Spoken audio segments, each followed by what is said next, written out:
الحمدللہ والصلاة والسلام علی رسول اللہ۔ پلمبر، بڑھئی اور ٹیلی فون کے ملازم کو انعام و اکرام دینا۔ سوال کیا گیا ہے، پلمبر، بڑھئی یا ٹیلی فون ملازم کو اپنا کام ختم کرنے کے بعد انعام و اکرام دینے کا حکم کیا ہے، چاہے اس نے خود طلب کیا ہو یا میں خود ہی بغیر مطالبہ کیے دے دوں۔ یہ علم میں رہے کہ جہاں وہ ملازم ہے وہاں سے اسے ماہانہ تنخواہ ملتی ہے اور محکمہ ہی اسے میرے پاس مرمت کرنے کے لیے بھیجتا ہے۔ الجواب بعون اللہ سبحانہ وتعالی۔ یہ مسئلہ بہت ہی اہم مسائل میں شامل ہوتا ہے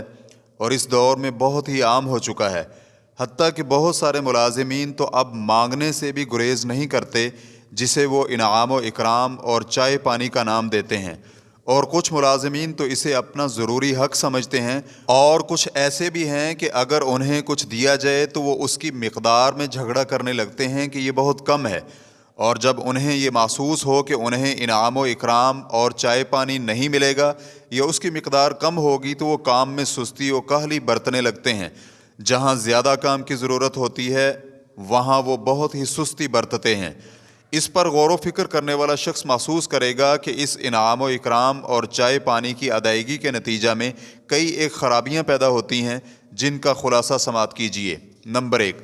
جب ملازم کو اپنے محکمہ سے اجرت اور تنخواہ ملتی ہو تو اسے ہدیہ اور عطیہ دینے کی کوئی ضرورت اور وجہ نہیں، بلکہ سنت نبویہ سے یہی ظاہر ہوتا ہے کہ ایسا کرنا حرام ہے۔ امام بخاری اور امام مسلم رحمہم اللہ نے ابو حمید ساعدی رضی اللہ عنہ سے حدیث بیان کی ہے کہ نبی علیہ السلام نے بنو اسد کے ایک شخص جس کا نام ابن اللتبیہ تھا، اس کو زکوٰۃ اکٹھی کرنے کے لیے بھیجا۔ جب وہ زکوٰۃ اکٹھی کر کے لایا تو کہنے لگا، یہ تمہارا ہے اور یہ مجھے ہدیہ دیا گیا ہے۔ تو رسول اللہ صلی اللہ علیہ وآلہ وسلم ممبر پر تشریف لائے اور اللہ کی حمد و ثنا بیان کرنے کے بعد فرمایا،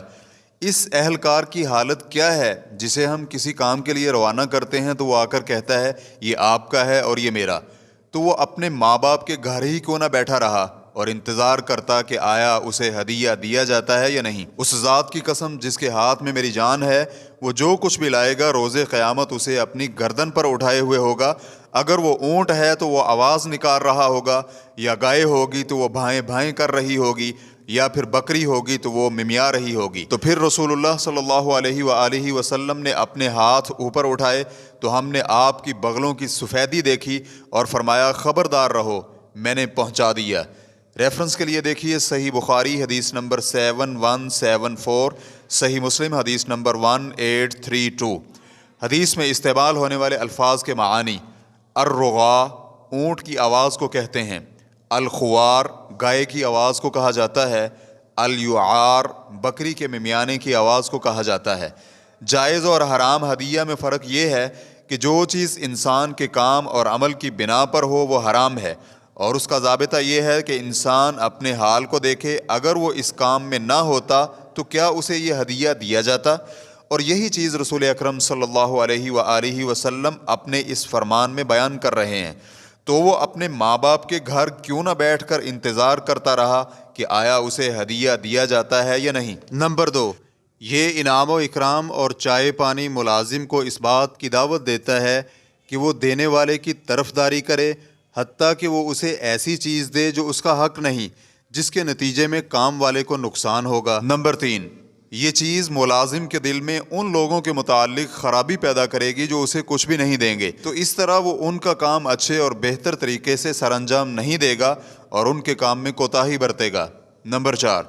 اس سے ملازم کو سوال کرنے اور مانگنے کی جرت پیدا ہوگی اور وہ انعام و اکرام اور چائے پانی کے انتظار میں رہتا ہوا اسے للچائی ہوئی نظروں سے دیکھے گا، جو کہ ایک بری عادت ہے۔ اس کے خلاف آواز اٹھانا اور اسے ختم کرنا ضروری ہے، کیونکہ اسلام عزت نفس کی دعوت دیتے ہوئے دوسروں کے ہاتھ میں جو کچھ ہے اسے جھانکنے کی بجائے اپنے آپ کو بلند کرنے کا کہتا ہے، بلکہ ضرورت کے بغیر تو کسی سے مانگنا بھی حرام ہے، اور اسلام اس پر راضی نہیں کہ اس طرح پوری امت کی اکثریت ہی مانگنے والوں میں بدل جائے، چاہے اس مانگنے اور سوال کرنے کو انعام و اکرام اور چائے پانی یا کمیشن جیسے نام کے غلاف میں لپیٹ لیا گیا ہو۔ ایک طرف اس میں مذکورہ مفاسد ہیں، جبکہ دوسری طرف ان خرابیوں سے چند مصالح کا ٹکراؤ بھی ہے۔ مصلحت کا تقاضا ہے کہ ملازم سے حسن سلوک کیا جائے، اس پر احسان کیا جائے، ضرورت مند ہو تو اس کو صدقہ بھی دیا جائے، اگر مانگ لے تو سائل کو رد نہ کیا جائے۔ اور اہل علم کے ہاں قاعدہ اور اصول یہ ہے کہ مفاسد اور خرابیوں کو دور کرنا مصلحت لانے پر مقدم ہے۔ اس بنا پر انعام و اکرام اور چائے پانی کے نام سے موسوم ادائیگی کرنا جائز نہیں، سوائے ایک بہت ہی تنگ سی صورت جو کہ ان خرابیوں سے خالی ہے۔ مثال کے طور پر ملازم اپنے کام سے فارغ ہو چکا ہو اور اس سے یہ توقع نہ رہے کہ وہ ادائیگی کرنے والے کا کوئی اور کام کرے گا، تو یہاں رشوت اور پسندیدگی کا شبہ ختم ہو جاتا ہے۔ اس طرح بطور عزت و اکرام یا تعاون کی مد میں اسے کچھ نہ کچھ دینا جائز ہوگا، جیسا کہ بعض اہل علم نے فتویٰ دیا ہے۔ اس کا بیان آگے آ رہا ہے، لیکن اولیٰ اور بہتر یہی ہے کہ ایسا نہ کیا جائے، کیونکہ طلب کرنے اور مانگنے کی عادت بن جانے اور جھانکنے کی خرابی ابھی بھی موجود ہے، اور اسی طرح جو اسے نہ دے گا اس کے خلاف اس کا دل خراب ہونے والی خرابی بھی موجود ہے۔ اس مسئلہ کے حوالے سے اہل علم کی آراء سماعت کیجیے۔ نمبر 1، مستقل فتویٰ کمیٹی کی فتاوی جات میں درج ہے۔ سوال: ایسے شخص کے بارے میں شریعت کا حکم کیا ہے جسے دوران کام بغیر کسی مطالبہ کے کچھ رقم دی جائے، یا پھر اس نے وہ رقم لینے کے لیے کوئی ہیلہ بازی کی ہو؟ اس کی مثال یہ ہے کہ محلہ کے ناظم یا نمبردار کے پاس لوگ تعارفی لیٹر لینے آتے ہیں کہ وہ اس کے محلہ میں رہائش پذیر ہیں، اور اس کے عوض میں وہ اسے پیسے دیتے ہیں، تو کیا اس کے لیے یہ رقم لینی جائز ہے؟ اور کیا یہ مال حلال شمار ہوگا؟ اور کیا اس کا استدلال اس حدیث سے کیا جا سکتا ہے؟ سالم بن عبداللہ بن عمر اپنے باپ عبداللہ بن عمر رضی اللہ عنہما سے بیان کرتے ہیں، وہ عمر رضی اللہ عنہ سے بیان کرتے ہیں، انہوں نے فرمایا، مجھے رسول اللہ صلی اللہ علیہ وآلہ وسلم کچھ مال بطور عطیہ دیا کرتے تھے، تو میں انہیں عرض کرتا، آپ یہ مال اسے دیں جو مجھ سے بھی زیادہ محتاج اور ضرورت مند ہو، تو رسول اللہ صلی اللہ علیہ وآلہ وسلم فرماتے، اسے لے لو، جب اس مال میں سے کچھ تیرے پاس بغیر مانگے آئے اور نہ ہی تو اسے جھانکنے والا ہو، تو اسے لے کر اپنا مال بناؤ، اور پھر اگر چاہو تو اسے صدقہ کر دو، اور جو نہ آئے تو اپنے آپ کو اس کے پیچھے مت لگاؤ۔ سالم رحمہ اللہ کہتے ہیں، تو عبداللہ بن عمر رضی اللہ عنہما کسی سے بھی کبھی کوئی چیز طلب نہیں کرتے تھے، اور اگر انہیں کوئی عطیہ دیا جاتا تو اسے رد نہیں کرتے تھے۔ صحیح بخاری اور صحیح مسلم۔ تو اس کے جواب میں کمیٹی کا کہنا تھا، اگر تو واقعتاً ایسا ہی ہے جیسا کہ سوال میں بیان ہوا ہے، تو پھر محلہ کے ناظم یا نمبردار کو جو کچھ دیا گیا ہے وہ حرام ہے، کیونکہ وہ رشوت ہے، اور ابن عمر رضی اللہ عنہما کی حدیث کے ساتھ اس موضوع کا کوئی تعلق اور واسطہ نہیں ہے، کیونکہ وہ حدیث تو اس شخص کے متعلق ہے جسے مسلمانوں کے بیت المال سے مسلمانوں کا حکمران بغیر کسی سوال اور طلب کرنے یا بغیر جھانکے کسی شخص کو عطا کرے۔ ریفرنس کے لیے دیکھیے فتاوی اللجنۃ الدائمۃ للبحوث العلمیۃ والافتاء، جلد نمبر 23، صفحہ نمبر 548۔ نمبر 2، شیخ صالح الفوزان حفظہ اللہ سے سوال کیا گیا، ہمارا ایک شادی حال ہے جہاں مختلف قسم کی تقریبات کی جاتی ہیں اور اس میں باورچی بھی رکھے ہوئے ہیں، ان میں سے بعض باورچی تنخواہ کے علاوہ انعام و اکرام اور چائے پانی کا مطالبہ بھی کرتے ہیں، تو کیا بطور انعام و اکرام اور چائے پانی ملازم کو کچھ رقم دینی جائز ہے؟